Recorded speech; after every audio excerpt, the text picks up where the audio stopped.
اور کلمہ پڑھنے والوں سنو، اور تم پر میرے آقا کی عنایت نہ سہی، منکروں کلمہ پڑھانے کا بھی احسان گیا، نجدیوں کلمہ پڑھانے کا بھی احسان۔ آج کیوں نہیں مانتے ہو؟ کل مانیں گے، کل کا ماننا کام اونچی، قیامت کا دن ہوگا، یہ سب ہماری طرف دیکھ رہے ہوں گے، حضور کی طاقت کھلے گی، حضور غلاموں کو نوازیں گے۔ یا رب ایک ساعت میں دھل جائیں سیاہ کاروں کے جرم، جوش پر آ جائے اب رحمت رسول اللہ کی۔ یا اللہ ہمارے کالے چہرے نبی کے نور کی وجہ سے اجلے کر دے، نورانی کر دے، بس تیرے نبی کی رحمت جوش میں آ جائے ہمارا بیڑا، ہمارا بیڑا۔ ہے باغ قدس رخسار زیبائے حضور، سرور گلزار قدم، قدم بھی کہتے ہیں، قامت رسول اللہ کی۔ یاد رکھنا ہمیں باغ ملے گا، نعمت ملے گی، عزت ملے گی، بخشش ملے گی، مغفرت ملے گی، شفاعت ملے گی، جنت ملے گی، سب نبی کے صدقے۔ جو نہیں مانتے ہیں انہوں نے ککھ نہیں لبنا، ان کے پلے کچھ آنا، پھرتے رہیں گے ادھر ادھر۔ یوم ندعو کل اناس بامامہم، قیامت کے دن لوگوں کو اماموں کے ساتھ پکارا جائے گا۔ ہمارے تو امام ہی امام ہیں، ہمارے امام ابو بکر، ہمارے امام فاروق اعظم، ہمارے امام عثمان غنی، ہمارے امام علی شیر خدا، عشرہ مبشرہ، ہمارے امام بدر والے، ہمارے امام صحابہ، ہمارے امام اہل بیت، ہمارے امام تابعین، ہمارے امام امام اعظم، ہمارے امام مالک، ہمارے امام شافعی، ہمارے امام احمد، ہمارے امام غوث اعظم، ہمارے امام خواجہ غریب نواز، ہمارے امام خواجہ نقشبند، ہمارے امام خواجہ سور ورد، ہمارے امام۔ کون کون بلائے گا؟ سارے ہی بلا رہے ہوں گے، اے کتھے جان گے، یہ کدھر جائیں گے؟ انہوں نے تو کسی امام کا دامن پکڑا ہے، ہمارا بیڑا انشاءاللہ۔ سنی رہنا ہے، سنی۔ کوکب نورانی کی آواز سن رہے ہو؟ پتہ نہیں کل سنائی دے نہ دے، اس کو بھولنا نہیں۔ ایک ہی پیغام ہے، سنی رہنا ہے، سنی جینا ہے، سنی مرنا ہے۔ اور حضرت مولانا محمد الیاس صاحب کہتے ہیں نا، میں ہوں سنی، رہوں سنی، مروں سنی، مدینے میں بقیہ پاک میں ہو میری تربت یا رسول اللہ۔ اللہ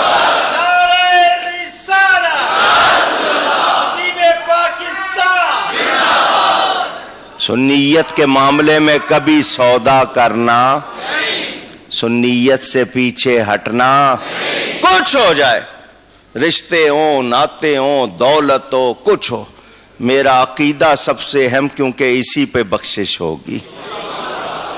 آخری شعر اسناد کا اعلی حضرت فرماتے ہیں، اے رضا خود صاحب قرآن ہے مداح حضور، تجھ سے کب ممکن ہے پھر مدحت رسول اللہ کی صلی اللہ علیہ۔ اس شعر پر بھی پوری تقریر ہو سکتی ہے۔ تعریف وہ کر سکتا ہے پوری جو جانتا ہو، وہ تعریف کر سکتا ہے جو جانتا نہیں ہے۔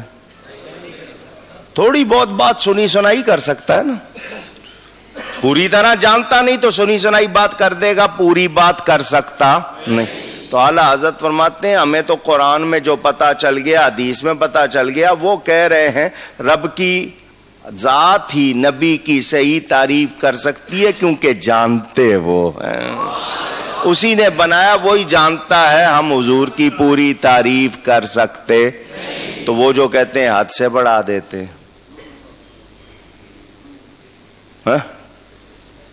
ان کی اوپر والی منزل خالی ہے نا، بھوسا بھرا ہوا ہے، بھوسا۔ عقل ہوتی تو خدا سے نہ لڑائی لیتے، ان کے پاس عقل، اللہ سے لڑ رہے ہیں، اللہ شان بڑھا رہا ہے، یہ گھٹانے کی کوشش کر رہے ہیں، تو بولو عقل والے ہیں اونچی؟ تو جو اس طرح کی بات کریں ان کے بارے میں کیا کہنا چاہیے؟ پاگل۔ کیا کہنا چاہیے؟ یہ پاگل ہیں۔ میرے نبی کی عزت و مرتبت کو تھوڑا سا بھی جانتے، اور ہم اتنا جانتے ہیں جہاں ساری کائنات کی عقلیں ختم ہو جائیں نا، وہاں سے نبی کی تعریف شروع ہوتی ہے۔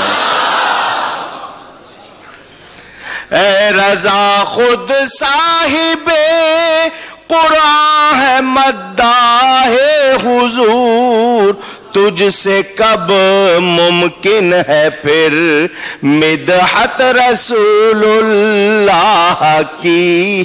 اب حضور کی تعریف کتنے لوگوں نے کس کس طرح کی؟ کہنے والوں نے کہا بلغ العلا بکمالی، کشف الدجا بجمالی، حسنت جمیع خصالہ صلو علیہ۔ کہنے والوں نے کہا یا صاحب الجمال و یا سید البشر، من وجہک المنیر لقد نور القمر، لا يمکن الثناء کما کان حقہ، بعد از خدا بزرگ توئی قصہ مختصر۔ نہیں نہیں، کہنے والوں نے کہا مولایا صلی وسلم دائما ابدا علی حبیبک خیر الخلق کل، فإن فضل رسول الله ليس له حد فيعرب عنه ناطق بفم مولاي صل وسلم ابدا علی حبیبک خیر امام بوسیری فرماتے ہیں مجھے فالج ہو گیا تھا، میں بیمار تھا، بیمار بستر پہ ہل نہیں سکتا تھا، بستر پہ لیٹا لیٹا نبی کی نعت لکھتا رہا۔ حضور صلی اللہ علیہ وسلم کو پردہ فرمائے تقریباً 500 سال ہو گئے، میں مصر کے شہر اسکندریہ میں وہاں بستر پر لیٹا نعت لکھ رہا ہوں، ٹیلی گرام نہیں بھیجا، کسی بندے کو نہیں بھیجا، اخبار نہیں، ٹی وی نہیں، ریڈیو نہیں، بستر پر بیٹھا نعت لکھ رہا ہوں۔ مولایا صلی وسلم دائماً ابدا علی حبیبک خیر الخلق۔ فرماتے ہیں میری آنکھ لگی ہوئی تھی، رات کا ٹائم تھا، میں نے خواب دیکھا نبی پاک صلی اللہ علیہ وسلم کا دربار لگا ہوا ہے، انبیاء بیٹھے ہیں، صحابہ بیٹھے ہیں، اولیاء بیٹھے ہیں، میں نے اپنے آپ کو اس مجلس میں موجود پایا۔ حضور نے میری طرف اشارہ کر کے فرمایا بوسیری جو نعت لکھی ہے وہ سناؤ۔ اللہ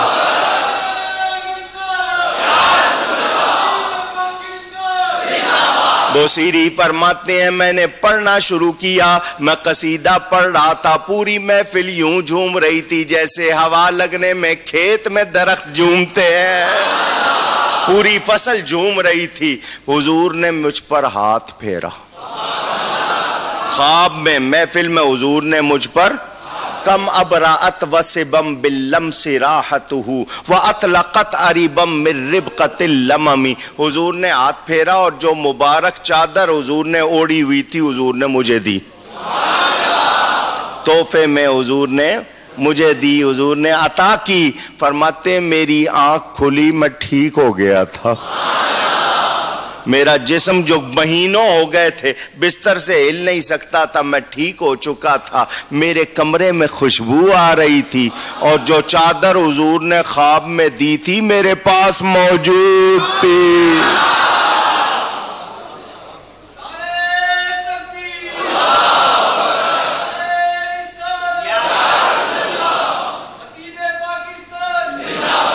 فرماتے ہیں میں نے اٹھ کے 2 رکعت نماز ادا کی شکرانے کی، گھر والوں کو بتایا دیکھو میں ٹھیک ہو گیا ہوں. کسی روایت میں ہے کہ اسی وقت کسی نے دروازہ کھٹکھٹایا، دوسری روایت یہ کہ یہ فجر کے لیے جب مسجد جانے لگے راستے میں ان کو حضرت ابو الرجا نام بتایا جاتا ہے، وہ بزرگ ملے، کہنے لگے بوسیری جو تم نے حضور صلی اللہ علیہ وسلم کی نعت لکھی ہے نا وہ مجھے بھی لکھ دو. اور میں بڑا حیران، میں نے کسی کو نعت سنائی نہیں ہے، بتایا نہیں ہے، یہ بندہ میں پہلے کبھی ملا نہیں ہوں، کون سی نعت؟ میں سوچ رہا تھا وہ کون سی نعت اس نے کب سنی، کہاں سنی؟ اس نے کہا وہ جس کا پہلا شعر ہے امن تذکر جیران بزی سلمی مزجت دمعا جرام مقلت بدمی. حضرت امام بوسیری فرماتے ہیں میں اس کی شکل دیکھ رہا تھا، میں نے تو کسی کو سنائی نہیں ہے. اس نے کہا بوسیری پریشان نہ ہو، وہ رات کو دربار رسالت میں جب تم پڑھ رہے تھے میں بھی وہیں بیٹھا ہوا تھا.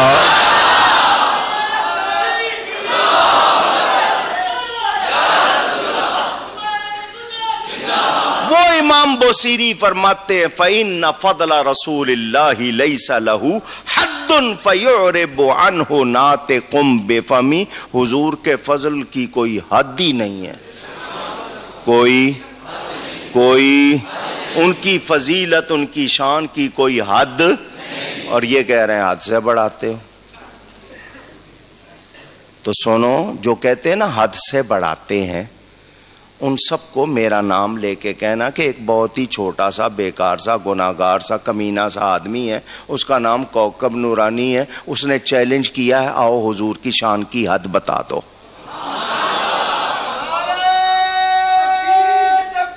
اللہ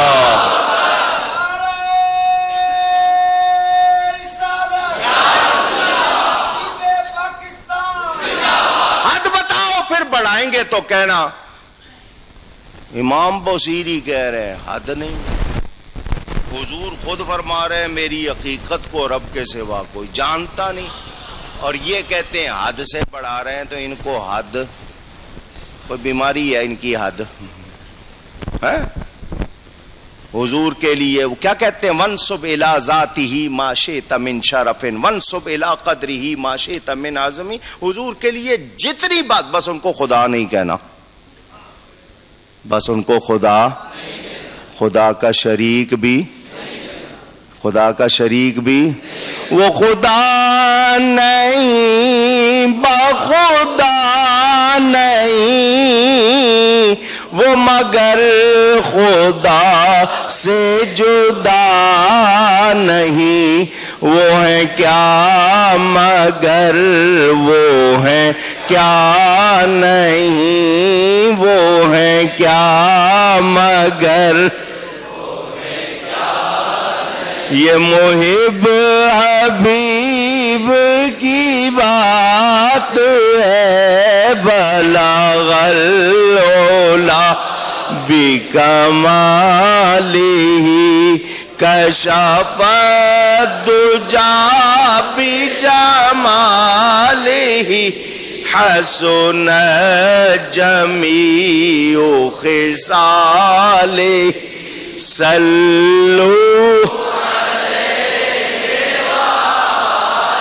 صلو علیہ وآلہ. میرے نبی کی شان کی کوئی حد، عمریں گزر سکتی ہیں ان کی شان کا بیان پورا ہو سکتا. 2 فرمائشیں رہ گئی ہیں، باقی کوشش کی ہے جتنی کر سکا ہوں کر دی ہیں۔ وہ افضال صاحب آئے تھے دوسرے جمعے، انہوں نے کہا تھا کرتا سناؤ، اور وہ سیدوں والا واقعہ، دونوں میں سے ایک چیز جو کہتے ہو سنا دیتا ہوں۔ نہ ترس کھانا مجھ پہ، نہ ترس کھانا مجھ پہ۔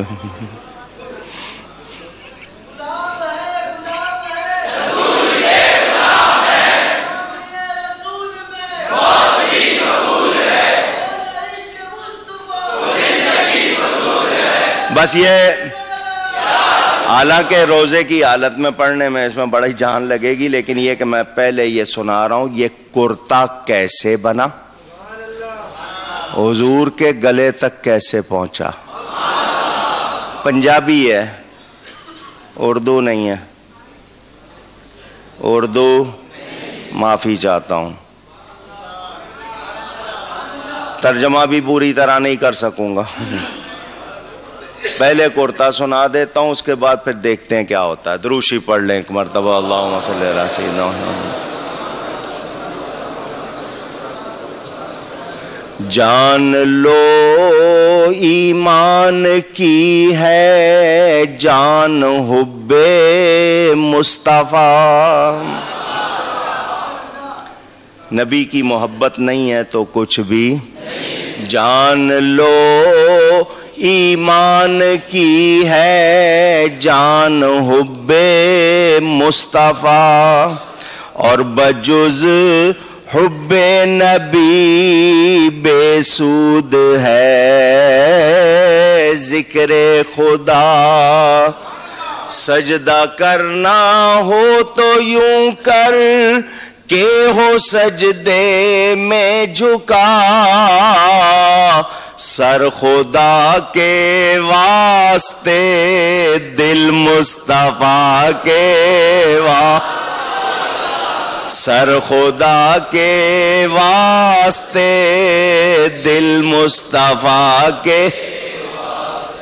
قبر میں سرکار آئے تو میں قدموں پر گروں، اور فرشتے مجھ سے پوچھیں تو میں ان سے یوں کہوں کہ میں پائے مصطفیٰ سے اے فرشتوں کیوں اٹھوں،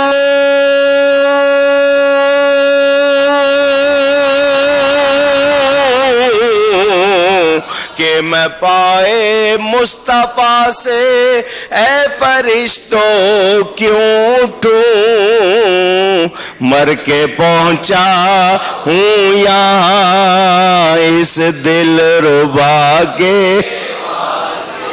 کرتا ویکھ سجن دے گل وچ عاشق مر مر جاون، اے تن محبوب دے لگا رہندا ہر دم خاراں کھاون۔ کہندے ساڈے نالوں چنگیاں اے روئی دیاں تاراں، جیڑیاں تن محبوب دے لگ کے لٹن موج بہاراں۔ عاشق کرتے جد اے گل سن لئی، اگوں کرتے اے الایا، او بے سمجھو اے راز محبت تانوں سمجھ نہ آیا۔